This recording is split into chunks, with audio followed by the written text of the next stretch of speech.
Why is that waitress looking at me like she already knows how tonight ends? Nathaniel Brooks asked coldly, his fingers tapping once against the crystal glass before the entire table fell into an uneasy silence. Rain crawled slowly down the towering windows of Loron House, Manhattan's most exclusive private dining restaurant, turning the city lights outside into blurred rivers of gold and silver. Somewhere near the grand piano, a slow jazz melody drifted through the room like smoke. Expensive watches glimmered beneath chandelier light.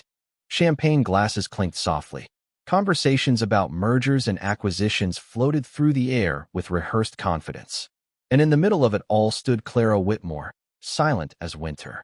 She wore the restaurant's black uniform with a calm elegance that made the other servers seem nervous beside her.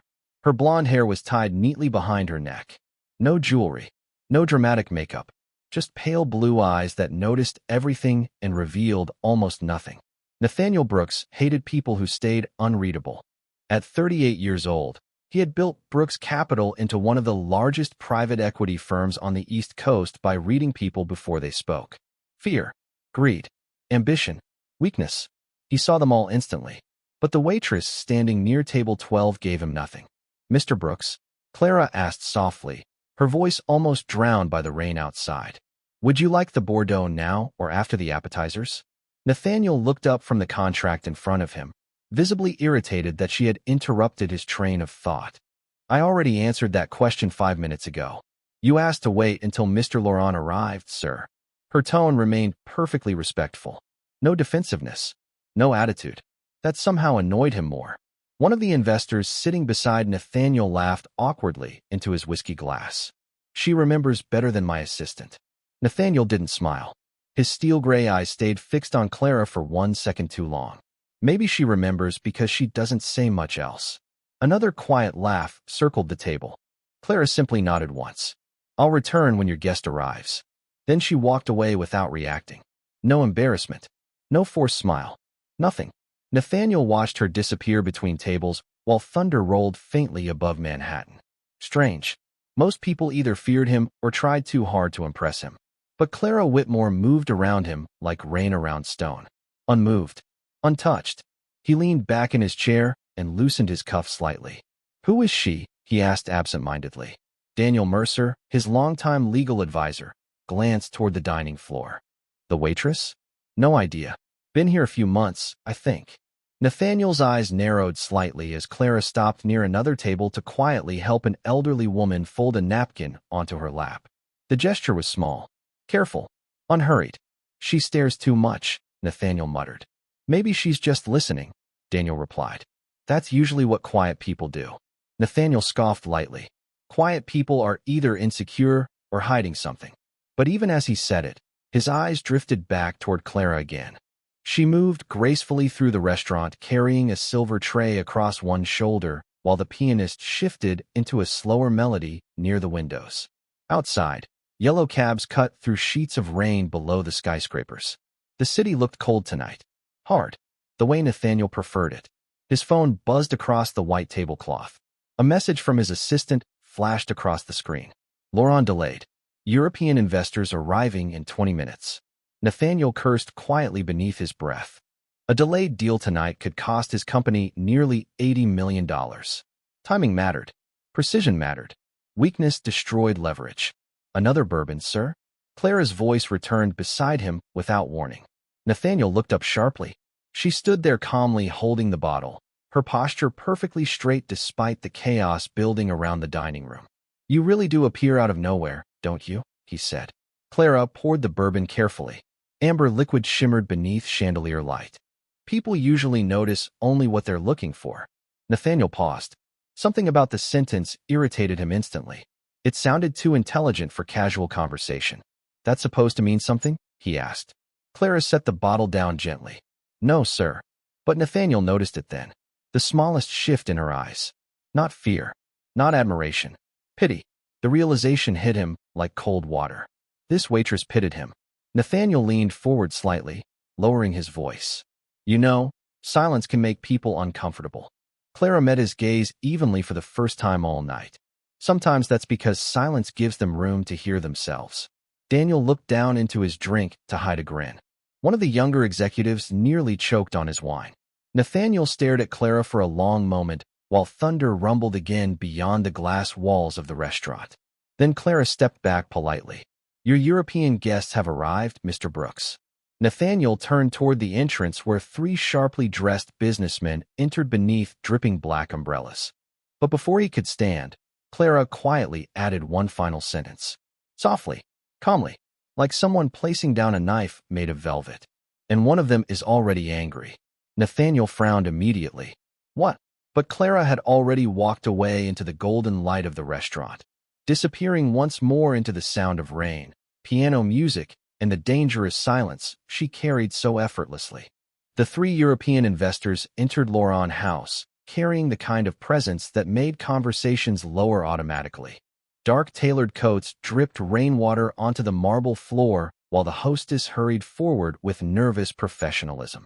Nathaniel Brooks stood immediately, adjusting the sleeve of his charcoal suit as confidence returned to his expression like armor sliding back into place. Business, unlike people, still obeyed predictable rules. "Gentlemen," Nathaniel said smoothly, extending his hand. "I apologize for the weather. Manhattan likes dramatic entrances." The oldest investor, Victor Laurent, shook his hand without smiling. His silver hair was slick from the rain, his sharp features unreadable beneath the chandelier glow. "Bad weather reveals weak preparation, Mr. Brooks." Nathaniel caught the subtle tension instantly. Beside him, Daniel Mercer shifted uncomfortably. The younger executives exchanged careful glances. Something already felt wrong. Clara Whitmore appeared silently near the table carrying fresh linen napkins over one arm. Nathaniel noticed Victor's eyes briefly move toward her before returning to the contract folder on the table. "Please," Nathaniel said, gesturing toward the seats. "Tonight will be worth the delay." The men sat. Crystal glasses reflected soft amber light, while the pianist drifted into another slow melody near the far windows. Outside, rain hammered harder against Manhattan. Clara began pouring sparkling water with calm precision. No wasted movement. No nervousness. Nathaniel found himself watching her again despite trying not to. "You have reviewed the revised acquisition terms?" Victor asked. "Every detail," Nathaniel answered confidently. "Then perhaps you can explain Clause 8b. Nathaniel's expression barely changed, but something tightened behind his eyes. Daniel opened the contract quickly. "Of course," Nathaniel said. "The revised distribution percentages remain favorable for both parties over the 36-month transition period." Victor stared at him without blinking. "That is not what the clause says." Silence spread slowly across the table. Nathaniel felt irritation rise instantly. "I assure you, Mr. Laurent, my legal team verified every line personally."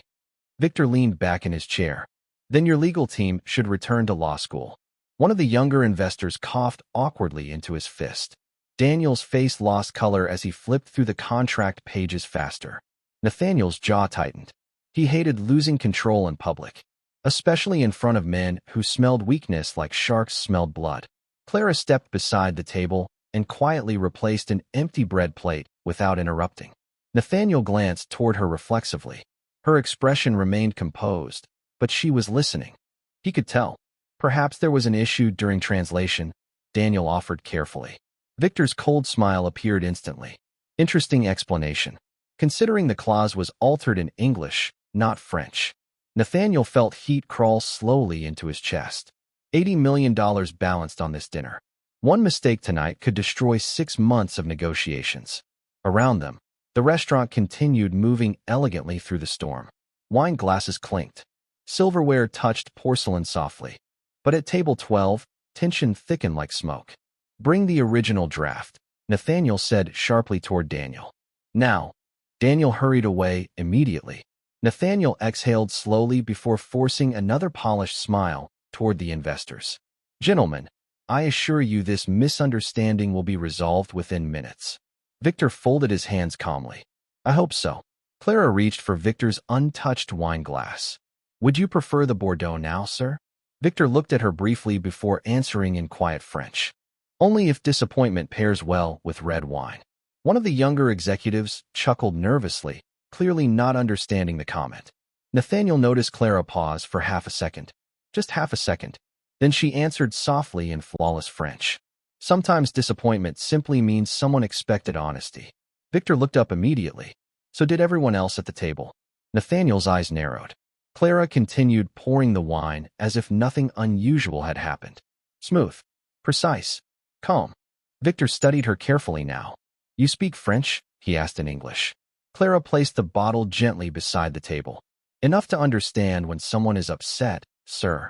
Nathaniel leaned back slowly in his chair. Irritation mixed with curiosity again. Interesting, he muttered. Clara nodded politely and stepped away without another word. But Victor watched her disappear into the restaurant with visible interest. Daniel returned moments later carrying another folder, slightly out of breath. Here, he said quietly, sliding papers toward Nathaniel. The CEO scanned the documents quickly while rain lashed violently against the windows behind him. Then his expression hardened. Clause 8b had indeed been modified. Someone had changed the revenue language completely during final revision. Daniel whispered urgently beside him. This version was not approved internally. Nathaniel closed the folder slowly. His reflection stared back at him through the dark glass windows behind the table. Cold, controlled, furious. Across the dining room, Clara stood near the piano station folding silver napkins carefully beneath golden light. She never looked toward him once. That bothered him most. Nathaniel had spent his entire life commanding attention the moment he entered a room. Yet this woman moved around him untouched by reputation, money, or intimidation. It felt unnatural. Victor lifted his wine glass calmly. Perhaps your waitress understands your contracts better than your executives. A few uncomfortable smiles appeared around the table. Nathaniel did not laugh. His eyes remained fixed on Clara as thunder rolled softly over Manhattan. Then, for the first time all evening, he realized something unsettling. The quietest person in the room might also be the most dangerous. The rain outside Laurent House had become relentless by 10:30 that night. Water streamed down the floor-to-ceiling windows in silver waves while distant thunder rolled above Manhattan like a warning no one wanted to hear. Inside the private dining room, the atmosphere had changed completely. The warmth was gone now. So was the polished confidence Nathaniel Brooks usually carried into every negotiation. In its place sat tension sharp enough to cut through crystal and candlelight. Daniel Mercer adjusted his tie again for what felt like the 100th time while flipping through stacks of revised contracts spread across the white linen tablecloth. The younger executives had stopped pretending to drink.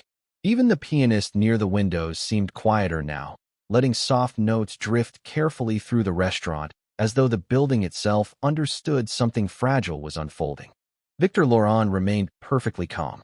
That somehow made everything worse. You told us this acquisition would be seamless, Victor said quietly, swirling dark red wine inside his glass. Instead, your team altered legal language connected to international distribution rights. Nathaniel kept his expression controlled. The language will be corrected before midnight. Victor lifted one eyebrow slightly. The problem is not the error, Mr. Brooks. The problem is trust. Those words landed heavier than the thunder outside. Nathaniel leaned back slowly in his chair, his jaw tightening. He had spent 15 years building a reputation strong enough to make competitors nervous the moment his name appeared in a meeting invitation. Trust was currency in his world. And tonight, it was slipping through his fingers because someone inside his own company had either made a catastrophic mistake or intentionally sabotaged the deal. Across the restaurant, Clara Whitmore moved quietly between tables carrying fresh coffee toward another section. Nathaniel noticed her immediately again. It irritated him that he noticed her at all. She should have faded into the background like every other server in the building. But she did not. Her silence occupied space. Perhaps we should continue this discussion another evening, one of the European investors suggested carefully. Nathaniel's eyes hardened instantly. No, the answer came too fast. Too sharp. Several people at the table looked up. Nathaniel exhaled once before lowering his voice. Gentlemen, Brooks Capital does not walk away from complications. We solve them. Victor studied him for a long moment. Then solve this. He slid the contract across the table. Nathaniel scanned the page again, while Daniel whispered anxiously beside him. The translation discrepancy changed the ownership percentages entirely. I can read, Daniel. Then you understand how serious this is. Nathaniel did understand. More than anyone there. If this deal collapsed publicly, competitors would tear into Brooks Capital within days. Investors panicked easily. Markets punished weakness brutally. And somewhere in the middle of his growing frustration, Nathaniel noticed Clara standing quietly near the service station again. Watching, not staring rudely, just observing calmly while polishing silverware beneath warm chandelier light. It bothered him beyond reason. "You!" Nathaniel suddenly called out across the room. Several heads turned immediately. Clara looked up slowly. "Sir."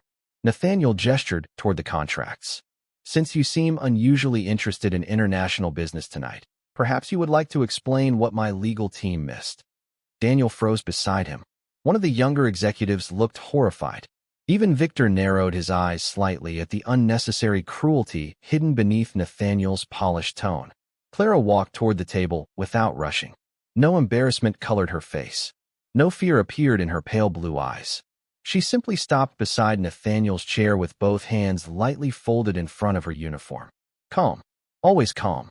Nathaniel leaned back slightly. "Well." Clara glanced once at the contract page lying open beneath the candlelight. Her eyes moved quickly over the text. Then she looked toward Victor instead of Nathaniel. "The English revision changed the inheritance structure connected to the secondary licensing profits," she said softly. "But the French legal terminology still references equal distribution rights under the original family trust." Silence. Complete silence. Daniel blinked twice. One of the investors slowly lowered his wine glass. Nathaniel stared at Clara without speaking. Victor Laurent looked genuinely surprised for the first time all evening.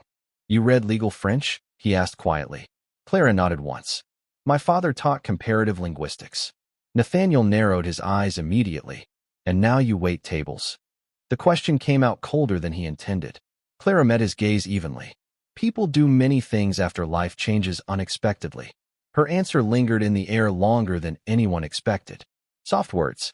Heavy meaning. Nathaniel suddenly became aware of how loud the rain sounded against the windows.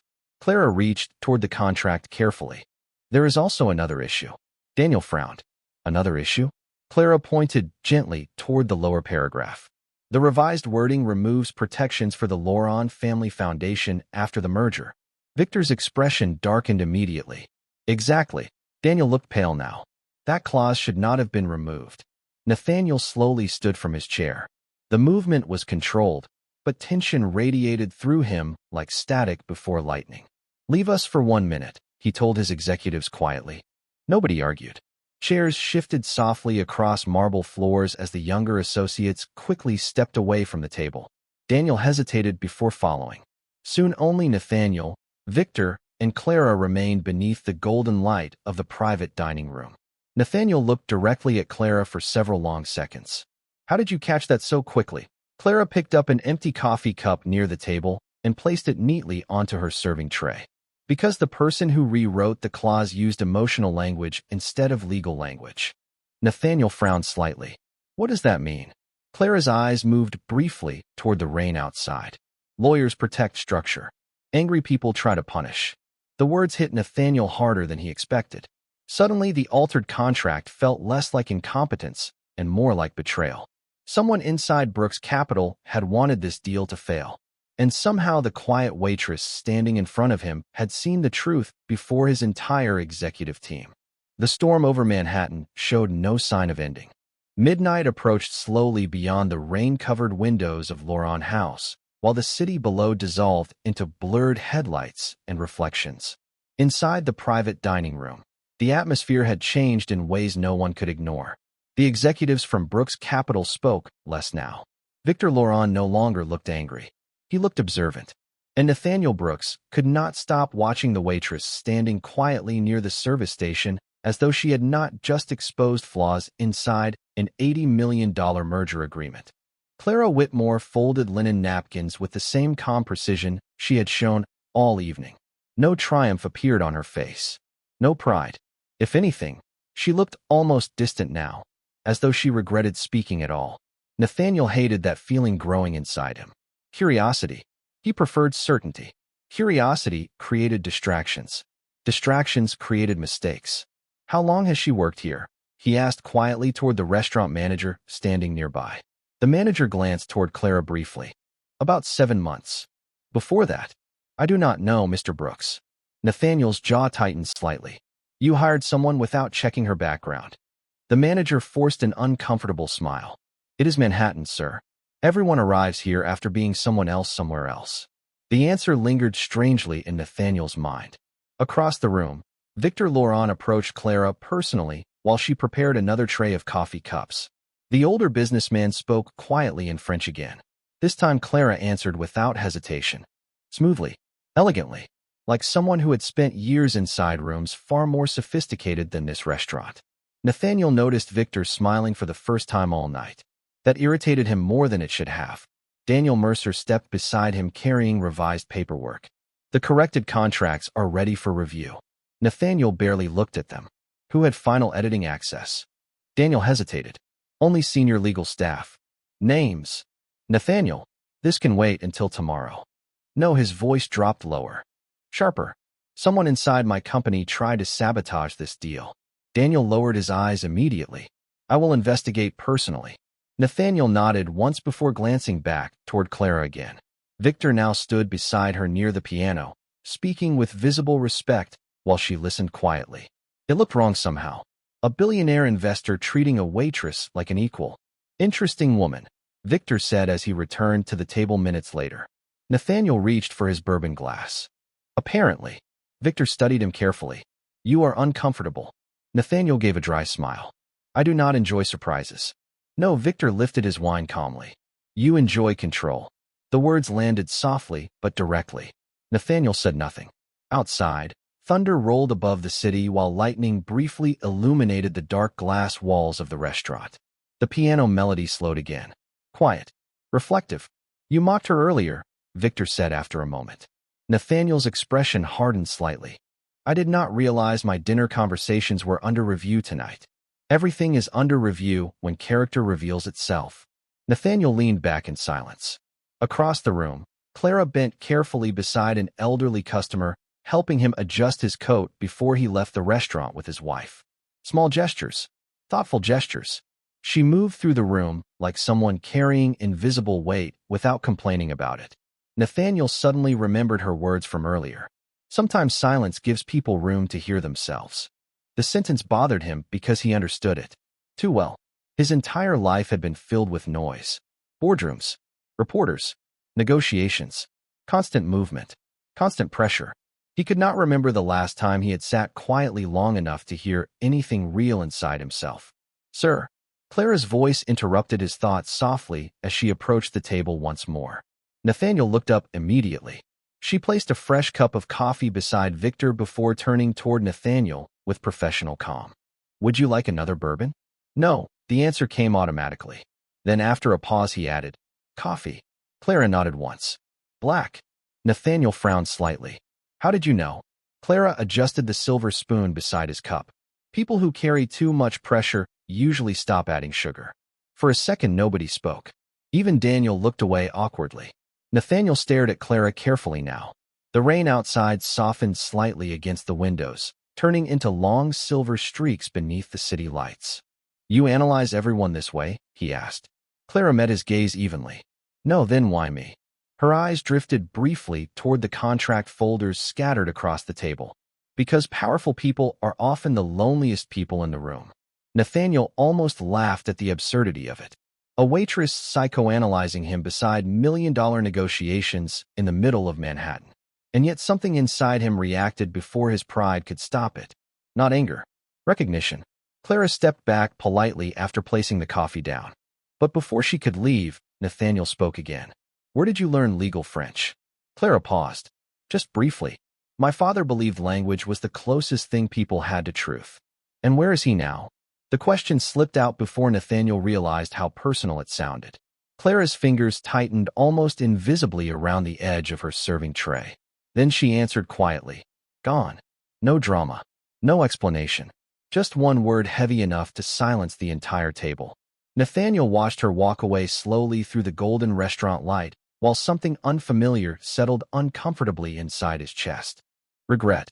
Not because he had insulted her earlier. Men like Nathaniel Brooks rarely apologized for sharp behavior. But because for the first time all evening, he realized Clara Whitmore was not silent because she lacked something. She was silent because she had already learned things the rest of them were still too loud to understand. By 12:15 in the morning, Laurent House had almost emptied. The wealthy couples who filled the dining room earlier were gone now, disappearing into black luxury cars waiting beneath the rain outside. Only a few scattered tables remained occupied beneath the fading golden light. The pianist had stopped playing nearly 20 minutes ago. In the silence left behind, every sound felt sharper. Glass touching marble, coffee pouring slowly into porcelain cups, rain whispering against Manhattan windows. Nathaniel Brooks stood alone near the private dining room overlooking the city while Daniel Mercer spoke quietly on the phone nearby with Brooks' Capital legal staff. The corrected contract sat signed on the table at last. The deal had survived. Barely. Victor Laurent approached Nathaniel one final time before leaving, buttoning his dark overcoat carefully. Your company has serious internal problems, Victor said calmly. Nathaniel nodded once. I am aware. Victor glanced toward Clara Whitmore, who was quietly stacking empty wine glasses near the service station. But your waitress may have saved your reputation tonight. Nathaniel's jaw tightened slightly at the wording. Your waitress. Strange how the phrase bothered him now. Good night, Mr. Brooks, Victor said before stepping toward the entrance. Then, after a pause, he added, do not underestimate people simply because life humbled them differently than you. The older man disappeared into the storm moments later, leaving Nathaniel standing motionless beneath the chandelier light. Across the room, Clara continued cleaning tables with the same quiet focus she had shown all evening. Nathaniel watched her wipe down a polished wooden surface near the windows while lightning flashed faintly over the city skyline behind her. She looked tired now, not physically exhausted, emotionally tired, like someone carrying years instead of hours. Daniel ended his call and approached carefully. The legal department confirmed someone edited the merger documents from inside our executive network.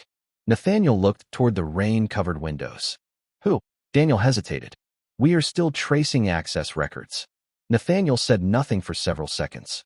Then quietly, find out before sunrise. Daniel nodded immediately. Of course. Nathaniel loosened his tie slowly, exhaustion finally settling into his shoulders. He had not noticed how late it had become until now. The restaurant lights dimmed slightly as staff began preparing for closing. Somewhere in the kitchen, silver trays clattered softly. Clara carried a final stack of folded napkins toward the back hallway. Nathaniel moved before fully deciding to. Miss Whitmore. Clara stopped immediately and turned toward him. Her expression remained calm, though surprise flickered briefly across her face. Nathaniel walked closer, hands resting loosely inside his coat pockets. Without the executives around them, the room felt strangely different. Quieter, more honest somehow. You saved my deal tonight, he said. Clara lowered her eyes slightly. I pointed out mistakes. Most people would not have. Most people are taught not to embarrass powerful men. Nathaniel almost smiled despite himself. And you are not. Clara met his gaze evenly. I did not embarrass you, Mr. Brooks. Her voice stayed soft. Your company embarrassed you. I only noticed it first. The truth inside the sentence landed harder than any insult could have. Nathaniel looked away briefly toward the city lights beyond the glass. Somewhere far below, yellow taxis crawled through wet Manhattan streets like reflections drifting underwater. You speak like someone who spent years around boardrooms, he said quietly. Clara resumed folding one of the linen napkins in her hands. I spent years around people pretending money made them wise. Nathaniel exhaled slowly through his nose. You really do dislike people like me. Clara shook her head gently. No, then what is it? For the first time all evening, Clara seemed to search for her words carefully. I think success changes people slowly, she said at last. Not all at once. One compromise at a time. One cruel sentence at a time. Until eventually they stop hearing themselves. Nathaniel stared at her in silence. The restaurant around them continued emptying quietly while rain traced silver lines across the windows behind Clara's shoulders. Her face remained calm, not judgmental, just honest. That honesty unsettled him more than anger would have. You talk about powerful people like you knew them personally, Nathaniel said. Clara looked down briefly at the napkin in her hands before answering. My father was a professor. At what university? A small pause. Columbia. Nathaniel frowned immediately. You grew up around academics? Languages. Philosophy. History. She smiled faintly then, sadder than before. Dinner conversations in my house lasted 3 hours. Nathaniel found himself imagining it against his own childhood. Quiet penthouses, absent parents, assistants raising him between business flights and charity galas. Success had always sounded loud in his world. Clara sounded thoughtful. Human. So why are you here? The question slipped out quietly. Clara's fingers stilled around the folded linen. For a moment, Nathaniel thought she might ignore him. Instead, she answered with painful simplicity. Because hospitals in New York are expensive. Nathaniel's expression changed immediately. Clara noticed and shook her head softly before he could speak. Do not pity me. I was not going to. Yes, you were. Their eyes met again. Nathaniel realized suddenly that she read people as carefully as he did. Maybe better. Clara placed the folded napkin onto the service tray carefully. My mother has Alzheimer's, she said quietly. Some months are harder than others. The words settled heavily between them. Nathaniel looked at her differently now. Not as a mystery. Not as an irritation. As someone surviving quietly while the world walked past without noticing. And you work here to pay for her care? Clara nodded once. Night shifts pay better. Somewhere behind them, the restaurant manager announced closing time softly to the remaining staff. Chairs began turning upside down onto tables across the dining floor. Clara lifted the tray into her arms. Good night, Mr. Brooks. Nathaniel watched her turn toward the back hallway. Then, without thinking, he spoke again. Clara. She stopped. It was the first time he had used her first name all evening. Nathaniel swallowed, once before speaking more quietly than before. You said powerful people stop hearing themselves. Clara glanced back over her shoulder. Rain shimmered behind her like silver smoke against the city lights. Yes. Nathaniel's voice lowered. What happens when they finally do? Clara studied him for one long second. Then she answered softly enough that the storm almost carried the words away. Usually they realize how lonely they became on the way up. At 1:10 in the morning, Manhattan finally began to quiet beneath the storm. The streets below Lauren House glistened under yellow traffic lights, while rainwater rushed along the sidewalks in silver currents. Inside the restaurant, the last chandelier near the dining room dimmed softly as staff finished cleaning for the night. Chairs rested upside down on polished tables. Coffee machines hissed quietly in the distance. The world had slowed down. But Nathaniel Brooks could not leave. He stood near the tall windows overlooking Park Avenue, one hand in his pocket, the other holding a cup of black coffee that had already gone cold. Clara Whitmore's final words kept replaying in his mind with uncomfortable precision. Usually they realize how lonely they became on the way up. Nathaniel hated sentences that stayed with him. Words were supposed to be tools, negotiation weapons, temporary things. But hers lingered differently. He watched Clara through the reflection in the glass as she finished wiping down the final section of the empty restaurant. Her movements remained careful despite the late hour. No rushing, no complaining, just quiet discipline. Nathaniel suddenly realized she had never once tried to impress him all night. Not with intelligence, not with charm, not even after saving his deal. In his world, everyone wanted something. Access, money, influence, approval. Clara wanted none of it. That unsettled him more than betrayal inside his company. Daniel Mercer approached from behind, carrying his coat. Cars waiting downstairs. Nathaniel did not move. Did you find the executive responsible for the contract changes? Daniel hesitated. Preliminary records point toward someone from internal strategy. Nathaniel's expression darkened immediately. Who? Ethan Cole. Silence.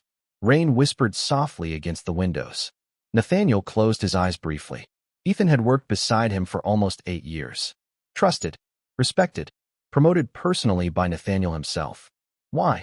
Daniel exhaled carefully. We believe he wanted the deal to fail before the board vote next quarter. Nathaniel stared out at the city lights. Ambition. Most likely. Nathaniel gave a bitter smile that contained no humor at all. Amazing how expensive loyalty becomes once money enters the room. Daniel shifted uncomfortably. What do you want me to do? Nathaniel looked toward Clara again. She stood near the back hallway, removing her black apron slowly, folding it neatly over one arm. Exhaustion finally showed in her posture now that the restaurant was empty. Nothing tonight, Nathaniel answered quietly. I am tired of people making decisions while angry. Daniel nodded once, clearly surprised by the restraint in Nathaniel's voice. Then he left without another word. A few moments later, Clara walked toward the employee lockers near the rear hallway. Nathaniel moved before he could reconsider it. Clara. She stopped beside the coat rack and turned slowly. Her hair had loosened slightly around her face after the long shift. Outside, thunder rolled faintly above the city one final time. Yes. Nathaniel approached carefully this time. Less like a CEO, more like someone unsure of himself for the first time in years. I owe you an apology. Clara looked genuinely surprised. For what? Nathaniel almost laughed softly at the question. That is a very long list tonight. Clara held his gaze quietly. Nathaniel exhaled once before speaking honestly. I judged you before I knew anything about you. Most people do. You say that like you are used to it. Clara slipped her apron carefully into her bag. People see uniforms before they see people. Nathaniel looked down briefly at the expensive watch around his wrist. Swiss-made. Limited edition. The kind of object designed to announce success before a man even opened his mouth. Suddenly, it felt strangely heavy. I mocked your silence, he admitted quietly. Clara nodded once. Yes. No anger. No dramatic pause. Just truth. Nathaniel rubbed a hand slowly across his jaw. Why did you still help me? For the first time all evening, Clara looked away before answering. Her eyes drifted toward the dark windows where rain continued sliding slowly down the glass. Because humiliation changes people for a moment, she said softly. Kindness changes them longer. Nathaniel felt something tighten painfully in his chest at the simplicity of it. In his world, kindness was often mistaken for weakness. It was traded carefully, calculated, used strategically.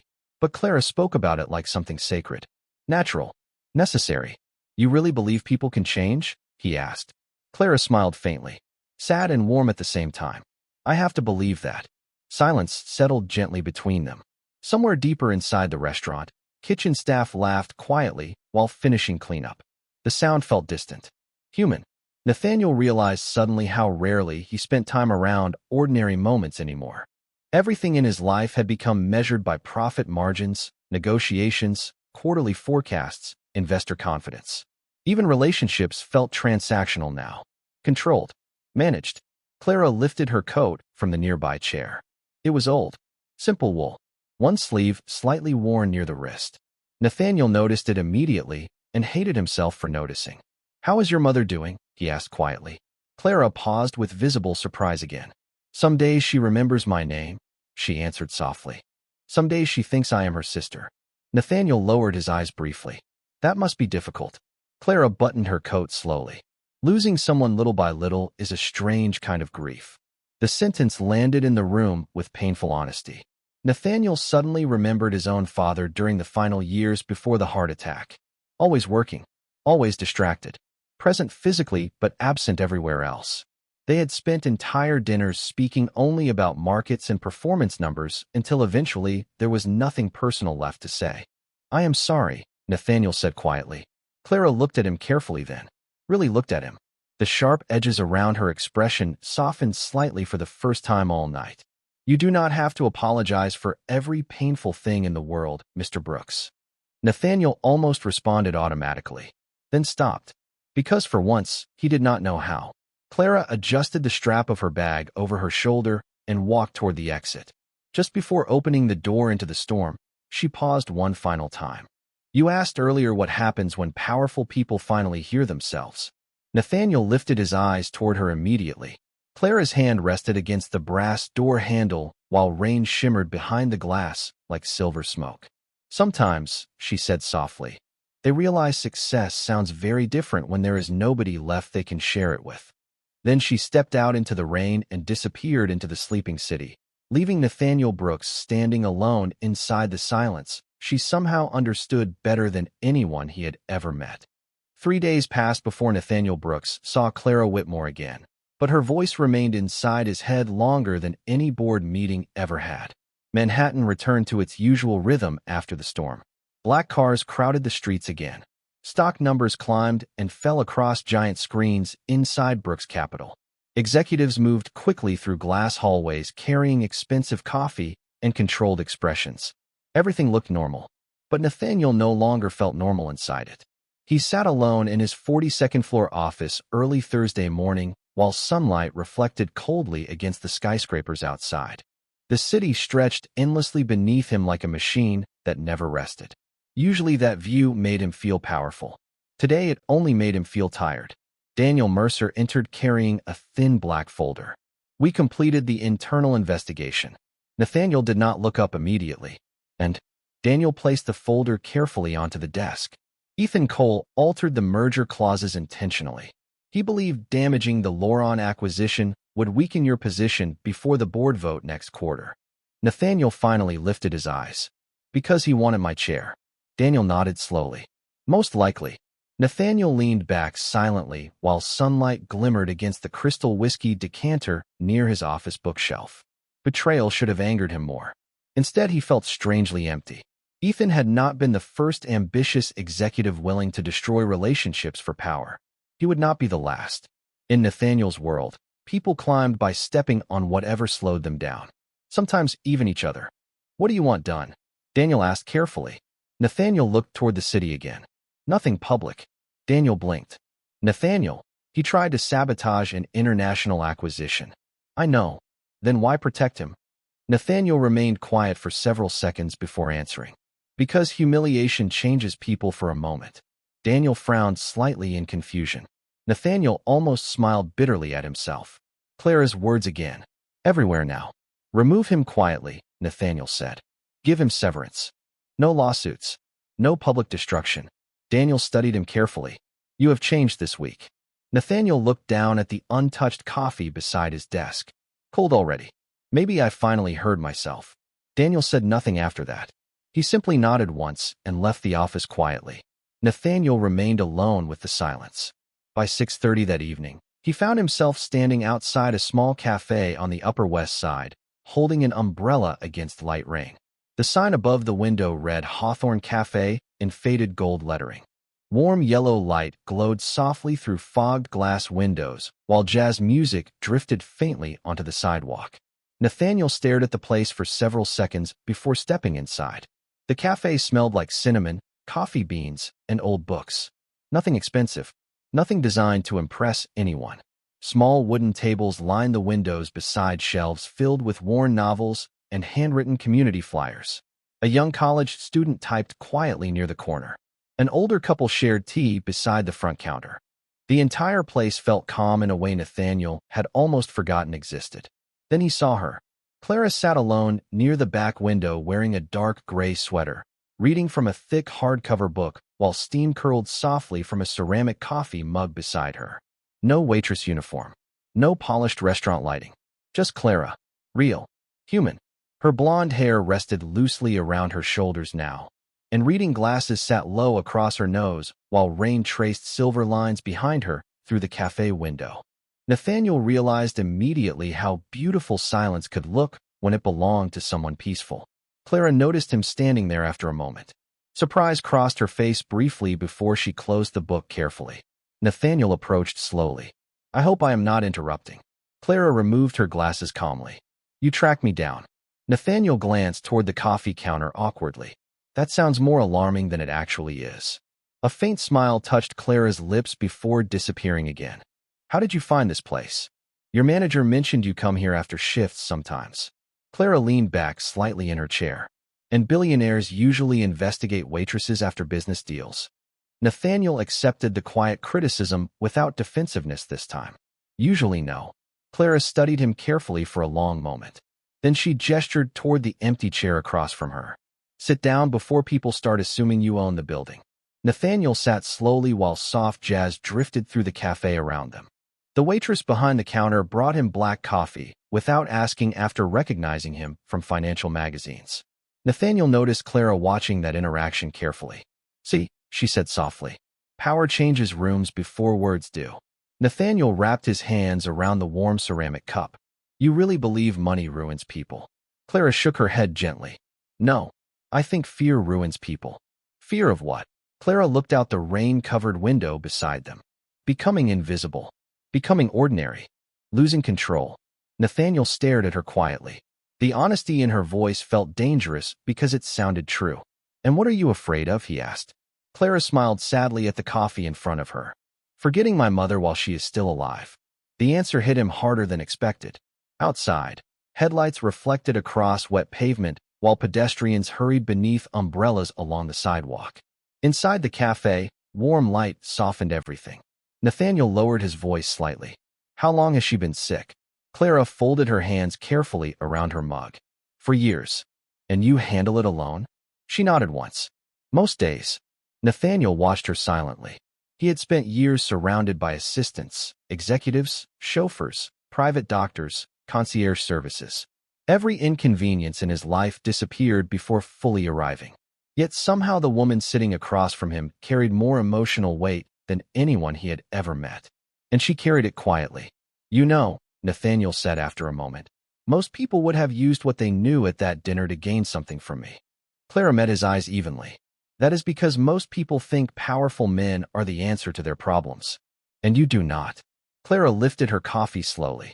No, Mr. Brooks. Her voice stayed calm. Certain. I think powerful men are usually trying to outrun problems nobody else can see. Nathaniel looked down into the dark reflection inside his coffee cup, while rain continued whispering softly against the cafe windows. And for the first time in years, he stopped trying to defend himself. Over the next several weeks, something inside Nathaniel Brooks began changing quietly enough that almost nobody around him noticed at first. Brooks Capital continued operating with the same polished efficiency. Meetings filled entire mornings. Investors called constantly. Contracts moved across conference tables beneath cold glass lights. But Nathaniel himself had become different inside those rooms. Slower to interrupt. Less interested in humiliating people simply to prove he could. His executives noticed it in small moments. He listened longer now. He asked assistants how their families were doing. Once, during a tense quarterly review, he stopped a senior director from publicly embarrassing a junior analyst over a mistake worth less than 1% of the company's annual revenue. Fix the problem, Nathaniel had said quietly. Not the person. The room had fallen silent after that. Daniel Mercer noticed the changes most clearly. One evening after a board meeting, he stood inside Nathaniel's office watching the skyline darken beyond the windows. You have not worked past midnight once this month, Daniel said carefully. Nathaniel continued reading financial reports without looking up. Is that a criticism? No, Daniel hesitated slightly. It is just unfamiliar. Nathaniel closed the folder slowly. I spent 15 years believing exhaustion was proof of importance. He glanced toward the city lights outside. Turns out it was mostly proof that I forgot how to live. Daniel studied him quietly before asking the question he had avoided for weeks. This is about Clara Whitmore, is it not? Nathaniel looked down at the black coffee beside his desk. Partly. You see her often? A faint smile touched Nathaniel's face before disappearing again. Sometimes. In truth, he saw Clara nearly every Thursday evening now at Hawthorne Cafe. Never planned formally. Never discussed in advance. Somehow they simply ended up there together after her shifts ended and his meetings finally stopped consuming him for the day. They talked about books more than business. About language. Memory. Grief. Clara rarely spoke loudly, but Nathaniel found himself listening more carefully to her than he ever had during billion-dollar negotiations. One rainy evening in October, Nathaniel arrived at the cafe to find Clara sitting silently near the window with red eyes and untouched coffee. Something inside him tightened immediately. Clara. She looked up slowly. The exhaustion on her face felt heavier tonight. Older somehow. Nathaniel sat across from her without removing his coat. What happened? Clara stared down at her hands for several seconds before answering. My mother forgot who I was today.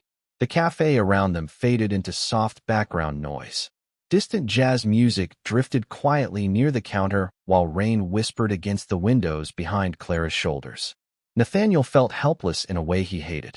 He knew how to solve business problems, market problems, legal problems, but not this. Never this. I am sorry, he said quietly. Clara nodded faintly, though tears still shimmered in her pale blue eyes. She looked at me like I was a stranger. Nathaniel leaned forward slightly. That does not erase everything you have been to her. Clara smiled sadly. Maybe not for me. Her voice trembled softly, then steadied again. But it does for her. Nathaniel watched her carefully. The strength she carried every day suddenly looked exhausting instead of graceful. You do not have to survive everything alone, he said quietly. Clara gave a tired laugh beneath her breath. That sounds very noble coming from a billionaire. I mean it. Clara looked at him for a long moment then. Really looked at him. I know. The answer surprised him more than it should have. Weeks earlier, she would have questioned his motives immediately. Now there was trust in her voice. Quiet trust. The kind earned slowly. Nathaniel reached carefully across the table, not dramatically, not possessively, simply resting his hand lightly beside hers. Clara did not pull away. Outside, headlights drifted across wet Manhattan streets while people hurried home beneath umbrellas. Inside the cafe, time seemed to soften around them. My father used to say something, Clara whispered after a while. Nathaniel kept his voice low. What was that? Clara stared out the rain-covered window. He said the saddest thing about memory loss is that eventually the people left behind become historians instead of family. Nathaniel swallowed hard. The sentence settled painfully inside him. Clara wiped quickly beneath one eye before straightening slightly. I should not be falling apart in public. You are not falling apart. Nathaniel's voice remained calm. Certain. You are tired. Clara looked at him again. You were not always like this, were you? Nathaniel almost smiled. Not even close. What changed? He thought about answering quickly, about saying something safe or charming. Instead, he told the truth. You did. Clara blinked softly in surprise. Nathaniel lowered his eyes briefly before continuing. The night we met, I thought silence meant weakness. Then I realized you were the strongest person in every room you entered. Clara looked down at the untouched coffee between her hands. Strength is overrated. No, Nathaniel said quietly. Performing strength is overrated. Real strength is quieter. Clara's eyes lifted slowly toward him again. For several seconds, neither of them spoke. Rain continued sliding gently down the windows while soft jazz drifted through the cafe like memory itself. Then Clara finally whispered something so softly Nathaniel almost missed it completely. Thank you for learning how to listen.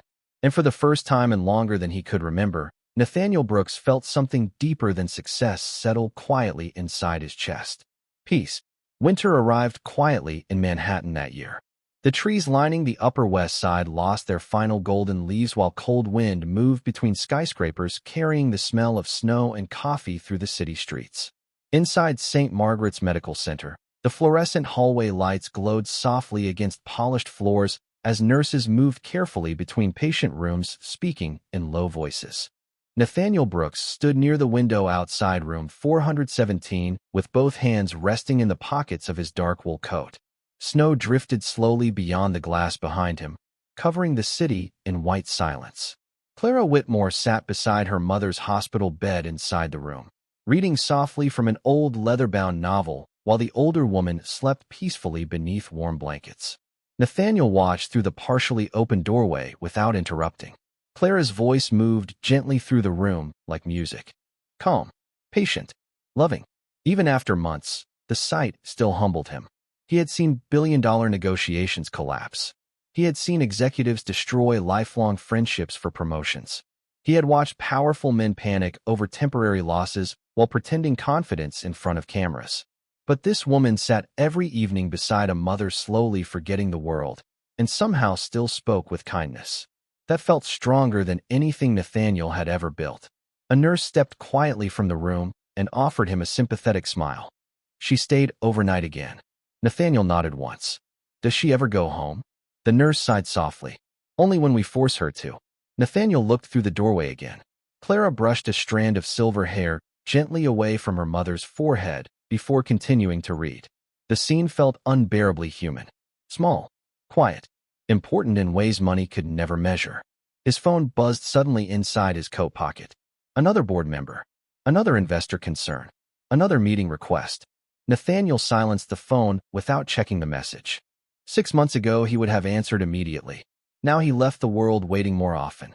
Clara eventually stepped into the hallway carrying 2 empty coffee cups. She smiled softly when she saw him. You came. Nathaniel accepted one of the cups from her hands. You sounded tired on the phone. Clara leaned quietly against the wall beside him. She had a difficult morning. Nathaniel studied her face carefully. The exhaustion remained there, but something else existed now too. Peace. Not happiness exactly, but acceptance. Did she recognize you today? Clara looked down at the empty cup between her hands. For a few minutes, a faint smile touched her lips. She thought I was 12 years old again. Nathaniel smiled gently. That sounds nice. Clara nodded softly. It was. Silence settled comfortably between them while snow continued falling outside the hospital windows. Nathaniel realized how different silence felt now compared to the night they met. Back then, silence had made him uncomfortable because it forced him to face himself. Now it felt honest. Safe even. I finalized the Whitmore Language Foundation paperwork yesterday, Nathaniel said quietly after a moment. Clara looked up immediately. Nathaniel, do not argue yet. His tone stayed gentle. The scholarship program launches next spring. Clara stared at him in surprise. You actually did it. Nathaniel gave a small shrug. Turns out multilingual education matters. Clara laughed softly beneath her breath. The sound warmed something deep inside him. You named it after my father? After both your parents. Nathaniel looked toward the snow outside. People who teach others how to understand each other deserve to be remembered. Clara's eyes glistened slightly before she looked away toward the hospital room again. You really changed. Nathaniel leaned back against the wall quietly. No, he smiled faintly. I think I just stopped pretending success was enough. Clara studied him carefully for several seconds. Most people never realize that. Most people never meet a waitress who embarrasses them into becoming human again. Clara shook her head with quiet amusement. I never tried to embarrass you. I know. Nathaniel looked down briefly at the silver watch around his wrist. The same watch he wore the night they first met at Laurent House. Suddenly, it felt less like a symbol of power and more like a reminder of who he used to be. You know what I remember most about that night? He asked softly. Clara crossed her arms lightly against the cold hospital air. What? Nathaniel's eyes lifted toward hers. You never raised your voice once. Clara smiled sadly. Loud people rarely listen anyway. Nathaniel laughed quietly under his breath. Then the hospital room monitor beeped softly behind them. Clara turned immediately and stepped back inside. Nathaniel followed slowly behind her. Clara's mother had awakened slightly now, pale blue eyes drifting weakly around the room before settling uncertainly on Clara's face. Mom, Clara whispered gently, taking her hand. The older woman stared quietly for several long seconds. Then softly, almost sleepily, she smiled. There you are. Clara's breath caught instantly. Tears filled her eyes before she could stop them. Nathaniel looked away respectfully toward the snowy window while mother and daughter held hands beside the hospital bed. Some moments felt too sacred to interrupt.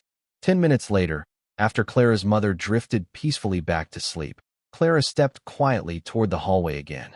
Nathaniel stood waiting near the door. Her eyes were still red, but she was smiling through the tears now. She remembered me, Clara whispered. Nathaniel nodded softly. Yes. Clara looked down briefly before speaking again. Thank you for being here. Nathaniel answered honestly. There is nowhere else I would rather be.